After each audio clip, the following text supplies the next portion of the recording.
కార్యక్రమాన్ని ప్రారంభించే ముందుగా గురువుగారికి వందనాలు తెలియచేసుకుంటూ, మరి ఈరోజు ఈ జూమ్ సెక్షన్లో పాల్గొన్న అందరికీ కూడా ధన్యవాదాలు. మరి ఈరోజు మనం మానవ జీవితంలో ఎప్పుడు ప్రతి వాళ్ళు భూమి మీదకి మానవుడిగా వచ్చాక వారి జీవితాల్ని ధన్య జీవితం ఎలా చేసుకుంటారు, మరి మానవుడిగా ఎప్పుడు గుర్తింపబడతారు అన్న విషయం మీద ఇవాళ తెలుసుకుందాం. ప్రాపంచిక జీవితంలో చూడటానికి అందరూ మానవులుగా ఉన్నా, మరి పైలోకాల నుంచి మనం కిందకు వచ్చినప్పుడు మానవ జీవితం ఒక స్పెషల్ ఏంటో తెలుసుకునే వస్తాం. పైలోకాల నుంచి ఎప్పుడు మానవుడిగా గుర్తింపబడతాడు అంటే ఆధ్యాత్మిక జీవితంలోకి వచ్చాక మానవుడు తాను దేహమని తలుచుకోకుండా తాను ఆత్మని అని ఎరుకతో జీవించినప్పుడు మరి మానవుడిగా గుర్తింపబడతాడు. ఆధ్యాత్మిక జీవితంలోకి వచ్చిన దగ్గర నుంచి తాను దేహము అనే విషయం కాక తాను ఆత్మని అనే ఎరుక కలిగి ఉండాలి. ఎందుకంటే ప్రాపంచిక జీవితంలో ఈ సత్యాన్ని మనకి బోధించేవాళ్ళు లేరు. కానీ సద్గురువు వచ్చి ఈ సత్యాన్ని బోధించి నువ్వు శరీరం కాదు, నువ్వు ఆత్మవి అనే సత్యాన్ని తెలుసుకున్నప్పటి నుంచి మనం బాహ్యంగా మానవుడిగా అందరికీ కనిపించవచ్చు. కానీ మనకి మనంగా నేను ఆత్మని అని తెలుసుకోగలగాలి, అర్థం చేసుకోగలగాలి. అసలు మానవ అంటే అర్థం ఏమిటి? మానవ అంటే మా అంటే మరుజన్మ, నా అంటే లేకుండా, వా అంటే వర్తించడం, ప్రవర్తించడం. మానవ అన్న దానికి అర్థం ఇది. మరుజన్మ లేకుండా ప్రవర్తించగలగాలి. మరి మరుజన్మ లేకుండా ప్రవర్తించాలి అంటే మరి ఎలాంటి జీవితం జీవిస్తే మరి మనం మరుజన్మ లేకుండా ఉండగలము అంటే మరి జీవితంలో సద్గురువులు వచ్చాక సాధన జ్ఞానం రెండూ చెప్పినప్పుడు ఎప్పుడైతే నేను ఆత్మని అని తెలుసుకున్నానో, ఈ ఆత్మని అని విన్నాను కానీ అనుభవంలోకి రాలేదు అని అర్థం చేసుకుని ఆ అనుభవం కోసం సాధన చెయ్యాలి. జ్ఞానం వింటూ వింటూ వింటూ ఉండాలి.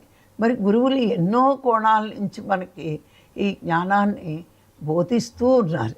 ఇప్పుడు మనం ప్రతిరోజు ఎన్నో వింటున్నాం. ఇవన్నీ దేనికి అంటే మనము ఆత్మలమే అని మర్చిపోకుండా ఎరుకతో ఉండడానికే గురువులు మనకి ఈ విషయాలు చెప్తూ ఉంటారు.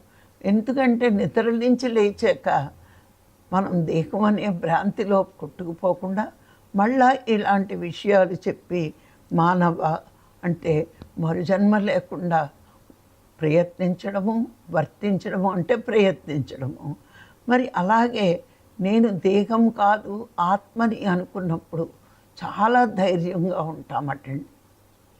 నేను భగవంతుడిని అనుకుంటే అహంకారం కాదు, ఒక అజ్ఞాని నేను భగవంతుడిని అంటే అహంకారం పెంచుకుంటాడు.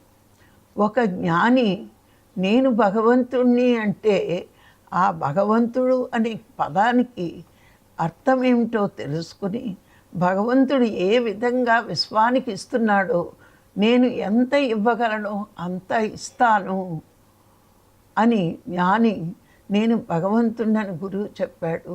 ఈ మాయకి వశమై నేను జీవుడిని అనుకుంటున్నాను కానీ నేను దేవుడినే అనుకున్నప్పుడు మనకి భయం ఉండదు. నేను దేహోస్మి అని అనుకున్నప్పుడు భయం, అహం బ్రహ్మాస్మి అనుకున్నప్పుడు ధైర్యం. అంతేనండి తేడా. ఎవరైతే ధైర్యవంతులో వాళ్ళు ఆత్మస్థితిలో ఉంటారు. అహంకారంతో వచ్చే ధైర్యం కాదండి, ఆత్మశక్తితో వచ్చే ధైర్యం వేరు. ఇక్కడ గమనించండి, అహంకారంతో నేను ఏం చేసినా చెల్లుతుంది అనే అహంకారంతో ధైర్యస్తుడు తప్పుడు పనులు చేయడానికి కూడా వెనుకాడడు. కానీ ఒక ఆత్మజ్ఞానంతో నేను ఆత్మని అనే సత్యాన్ని తెలుసుకున్న ధైర్యవంతుడు విశ్వ కళ్యాణం కోసం పాటుపడుతూ ఉంటాడు. అంటే దైవం ఎలా ప్రవర్తిస్తాడో ఒక జ్ఞాని కూడా అట్లాగే ప్రవర్తిస్తాడు. ఆ ధైర్యానికి ఈ ధైర్యానికి తేడా ఉంది.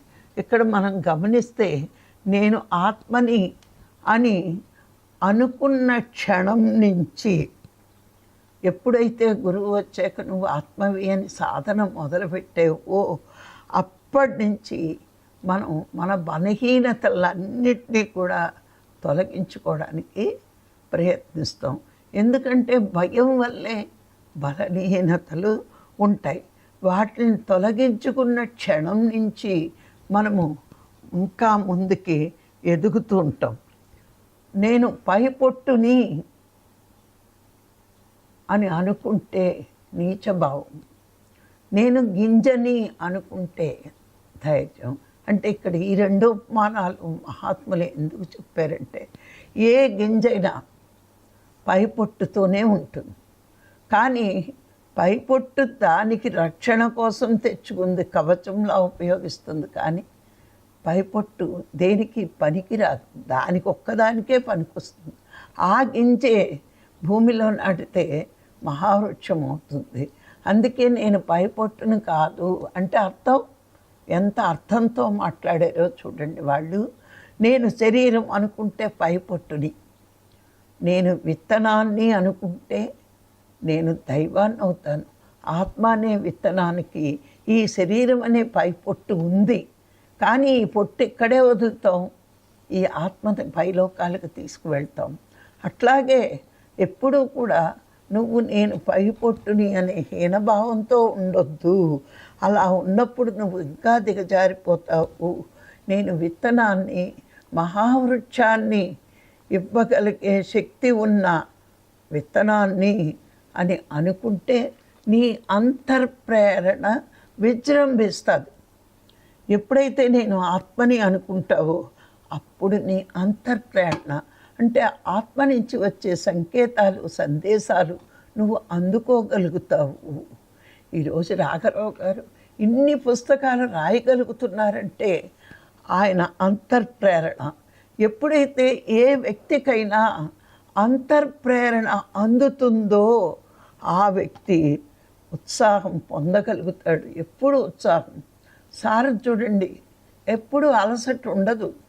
ఈ ఆత్మజ్ఞానం పనులు చేయడానికి, ఈ ధ్యానం పనులు చేయడానికి అలసట ఉండదు. నేనైనా అలసిపోతాను, కొంచెం పని చేస్తే అలసిపోతాను, ఓ 10 నిమిషాలు నిలబడితే అలసిపోతాను, నడుస్తే అలసిపోతాను. అన్నిటికీ అలసట ఉంటుంది. ఉంది, ఆత్మ ప్రేరణ ఉంది, కానీ శరీరం దుర్బలమైన మూలాన్ని అది అలా ఉంటుంది. కానీ ఇది కూడా ఎందుకో మరి ఇట్లా ఉంది అంటే దీనికి కూడా ఒక కారణం ఉంటుంది. ఆ కారణం మనకు తెలియకపోవచ్చు. కానీ ఎప్పుడైతే నేను ఆత్మని అనుకున్నప్పుడు ఉత్సాహం వస్తుంది. ఎందుకంటే నేను దైవాన్ని అన్నప్పుడు అనంత శక్తిమంతులు. నేను శరీరం అనుకుంటే నిర్వీర్యమైపోతుంది ఈ శక్తి అంతా. అందుకే ఏ వ్యక్తి అయితే నేను ఆత్మని అనుకుంటాడో అంతర్ప్రేరణ వినబడుతుంది. అప్పుడు ఆ వ్యక్తి ఉత్సాహవంతుడు, ధైర్యవంతుడు అవుతాడు. సత్యం తెలియకపోవడం వల్లే భేదభావం. ఇప్పుడు శరీరాలు చూస్తున్నంతసేపు మనకి అందరిలోని వేరే వేరే వేరే వేరే అని భేదభావం మనకుంటుంది. కానీ ఎప్పుడైతే అందరము ఆత్మలమే అన్నప్పుడు ఈ భేదభావం పోయింది. భేదభావం ఉంది అంటే మనం ఇంకా ద్వైతుల్లో ఉన్నట్టు. భేదభావం ఎప్పుడైతే పోతుందో అప్పుడు అద్వైతుల్లో ఉన్నట్టు. మరి మనం దైవాలమని అనుకుంటూ మరి ఎన్నో ఇవ్వడమే కానీ తీసుకోవడం, కోరుకోవడం కాదు. ఈ ధ్యాన మార్గంలోకి వచ్చాక ప్రతి ఒక్కళ్ళమే తెలుసుకున్నాం ఏమని. కోరికలు, వాసనలు ఇవన్నీ ఉండకూడదు. నేను సత్యాన్ని తెలుసుకోవాలి. ప్రపంచక కోరికలు కొడితే దానికోసం సాధన చేస్తే నా శక్తిని దీనికోసమే ఖర్చు పెడుతున్నాము. వదిలి వెళ్ళే వాసన కూడా తీసుకు వెళ్ళేవే కావాలి అని ఎన్నో సందర్భాల్లో మనం తెలుసుకోవడం జరిగింది. కానీ చూడండి, పొలం ఎండిపోయిందనుకోండి, వర్షం పడగానే గడ్డి మొలుస్తుంది. ఎందుకు మొలిచింది?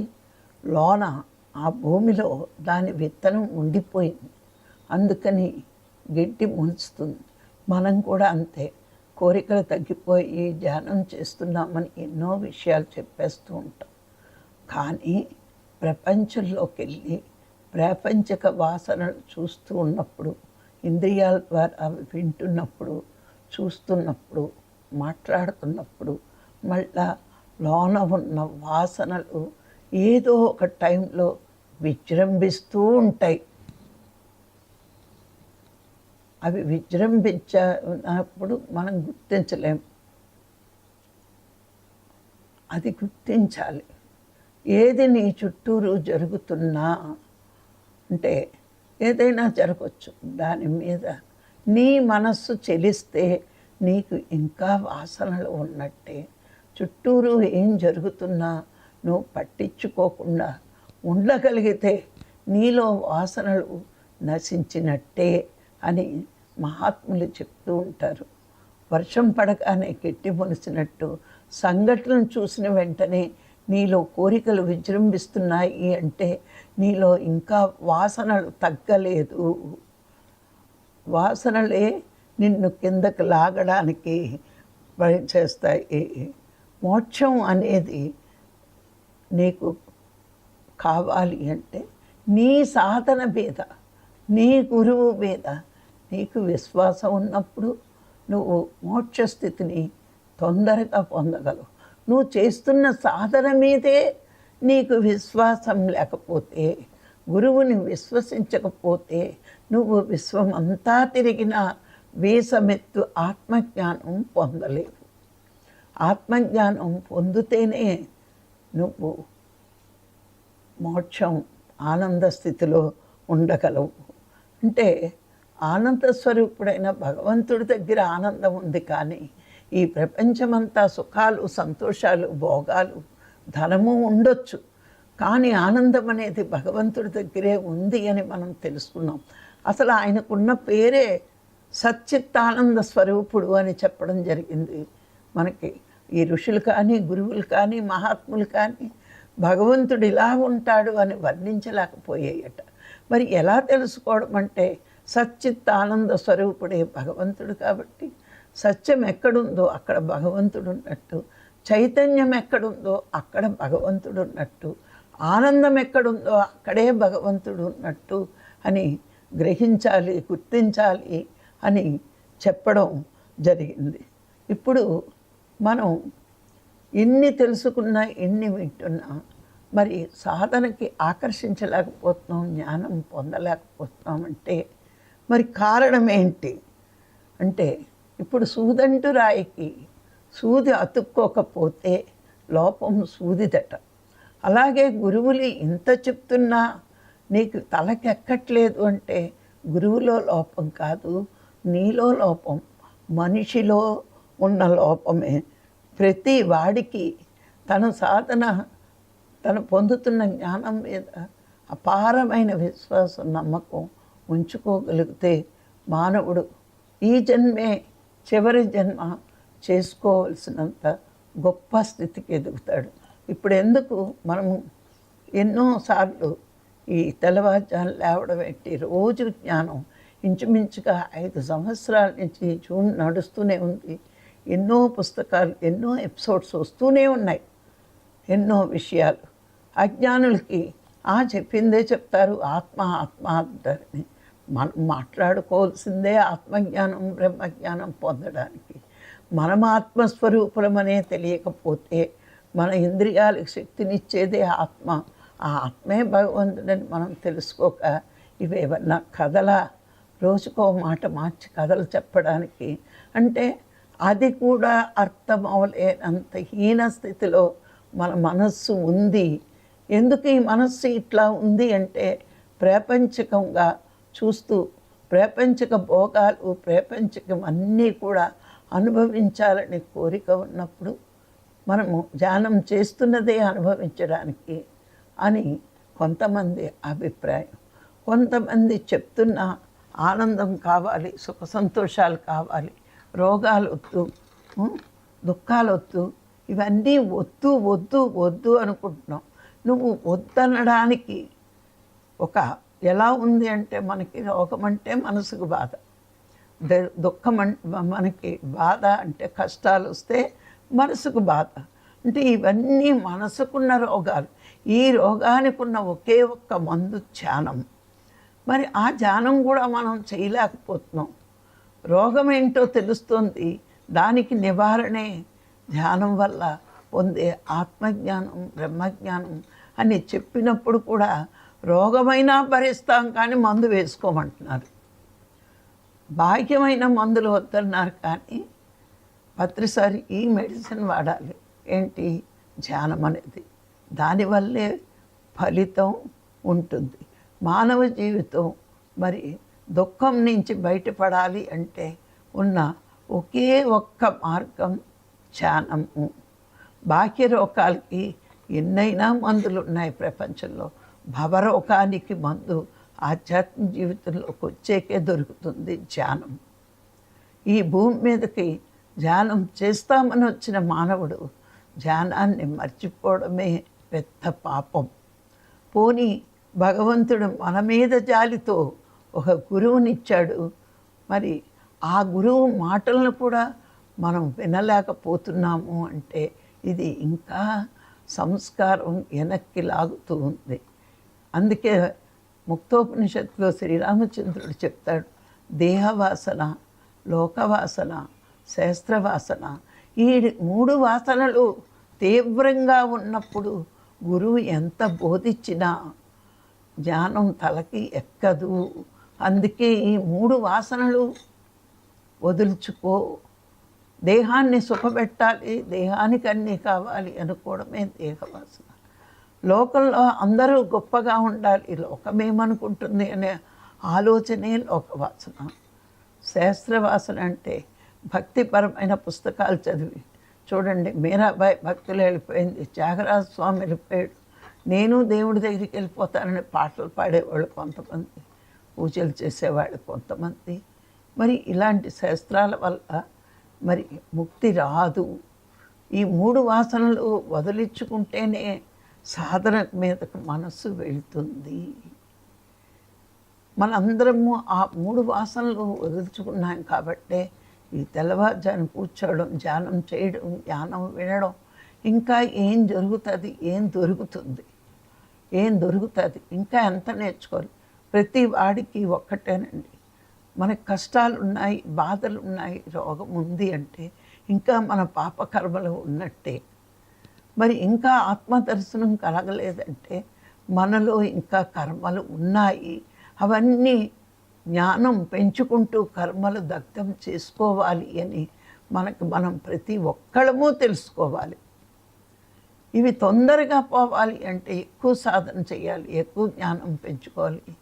మరి యజ్ఞమయ కర్మలు చేయాలి. యజ్ఞవంతమైన జీవితం గడిపితే, అంటే యజ్ఞవంతమైన జీవితం అంటే ఏంటి అంటే లోక కళ్యాణం కోసం మనము చేసే ప్రతి సత్కర్మ యజ్ఞమై మనకి ఇంకా ఇంకా కర్మలు దగ్ధం చేసుకునే అంత జ్ఞానాన్ని పొందుతూ ఉంటాం. మరి కిందకు వచ్చినప్పుడు మానవుడిగా భూమి మీదకి వచ్చి మరి మానవుడిగా పిలువబడట్లేదు ప్రపంచక జీవితంలో, ద్విపాద పశువుల్లా బతుకుతున్నాం. కానీ మానవుడు ఎప్పుడు మానవుడిగా గుర్తింపబడతాడు అంటే పైలోకాల్లో సాధన ఒప్పుకుని వచ్చిన మానవుడు భూమి మీద సాధన చేస్తేనే, ఆ సాధన వల్లే మరుజన్మ లేకుండా చేసుకోగలను అని తెలుసుకుండే సాధన చేస్తేనే మరి మానవుడిగా గుర్తింపబడతాం. మరి ఈ మానవుడు ధన్యమైన జీవితం, ధన్యుడు ఎట్లా అవుతాడు అంటే, మరి కబీర్ ఒక మాట చెప్తాడండి, అందరూ సాధన చెయ్యాలి, మరి చేస్తారు. మరి చేసే వాళ్ళలో మరి ఎవరైతే పరమాత్మ ఆత్మలో ఆత్మగా శరీరంలో ఉన్నాడు అని తెలుసుకుంటారు, తెలుసుకున్నాక మరి వాళ్ళకి ఆత్మదర్శనం కలుగుతుంది. ఆ ప్రయత్నంలో ఉంటే ధన్య జీవితం. మరి ఆత్మ సాక్షాత్కారం పొందితే ధన్యుడు. ఇక్కడ చూడండి 3 పాయింట్లు చెప్పాడు కబీర్. ఒకటి, ప్రతి వాడి శరీరంలో ఆత్మగా పరమాత్మే ఉన్నాడు. మరి ఆయన కోసం ప్రయత్నించడమే ధన్య జీవితం. మరి ఆ పరమాత్మ ప్రకటితమైతే అంటే దర్శనం కలిగితే వాడు ధన్యుడు అన్నాడు. మరి ఇప్పుడు మనం ఎంతవరకు ఎదగాలి అంటే తెలుసుకున్నాం శరీరంలో ఆత్మే ఉంది అని. మరి ఆత్మ కోసమే రోజు మనం ప్రయత్నిస్తున్నాం. ధన్యమైన జీవితం అంటే ఇది అండి. మరి ఈ జీవితం జీవిస్తూ మరి ఎప్పుడైతే ఆత్మ కోసం ప్రయత్నిస్తున్నామో, మరి ఆత్మ ఎప్పుడైతే మనకు దర్శనం కలుగుతుందో అప్పుడు ధన్యుడిగా ఎదుగుతాము అని కబీర్ చెప్పడం జరిగింది. మరి ఇలాంటి మానవ జీవిత సార్థకత సాధనలోనే ఉంది. మరి మానవుడిగా పుట్టిన మనం మానవుడిగా ప్రవర్తించాలి అంటే సాధన చేసి జ్ఞానం పొందాలి.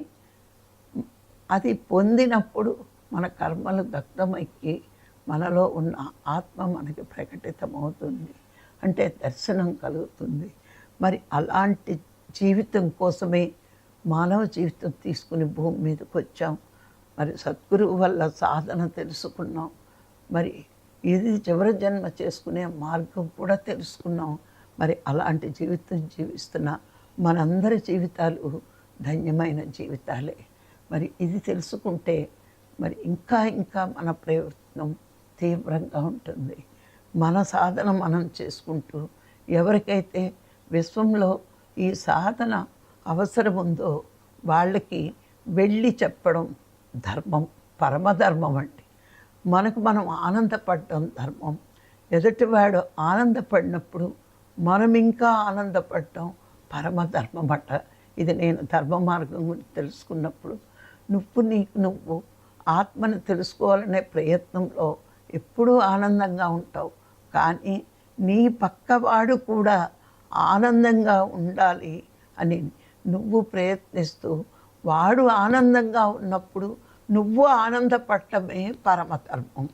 మరి రాఘరావు గారి శిష్యులందరూ కూడా పరమధర్మంలోనే ఉన్నారు అని నేను అనుకుంటున్నాను. వాళ్ళు ధ్యానం చేయడమే కాదు, అందరూ ధ్యానం చేసి దుఃఖాల నుంచి బాధల నుంచి బయటపడాలి అనే ప్రయత్నమే చేస్తున్నారు.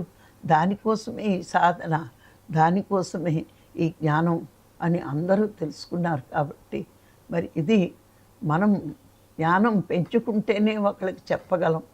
ఈ సత్యాన్ని మనం చక్కగా అర్థం చేసుకుని ఆచరణలో పెట్టుకున్నప్పుడు ఆత్మదర్శనం అయ్యిందా లేదా అన్నది కాదండి.